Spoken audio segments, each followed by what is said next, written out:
I was one of those people, I was like, they're making such a bigger deal out of this than need be. Like, if we all just do the right thing and wash our hands, we'll be okay. And then I got sick. She thought the cough could be allergies, but the shakiness, fever, shortness of breath. Something's wrong. You know, I have all of the symptoms. Brittany Greco went to the doctor worried about the coronavirus. They didn't want to test me at first because I haven't traveled. I had not been around anybody that had tested positive. We don't know where I got it. I hear that a lot of people, especially young people, should be able to just be home. What happened leading up to you having to call 911? Imagine if you jump in water and you know you have that feeling of I have to go up for air and you can't. It is terrifying. I don't think there's any age where this wouldn't be scary. She had to call the CDC to request a COVID-19 test. It was positive.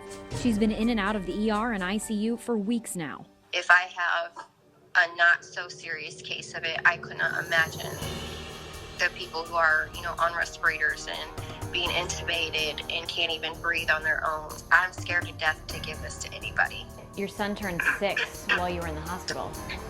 He did. The 21st was his birthday. How's it felt being separated from him? That's probably has been one of the worst parts. As bad as the sickness is, the emotional side of things are almost just as bad. My kid and me are really close. So being away from him for this long, he's he's old enough to understand, but it's still hard for him. He wants to come home. He tells me every day. And I keep having to tell him that unfortunately I don't know when that can happen. She says since she's stable, she's better off at home now than the hospital, quarantined till 2 weeks after she feels 100%.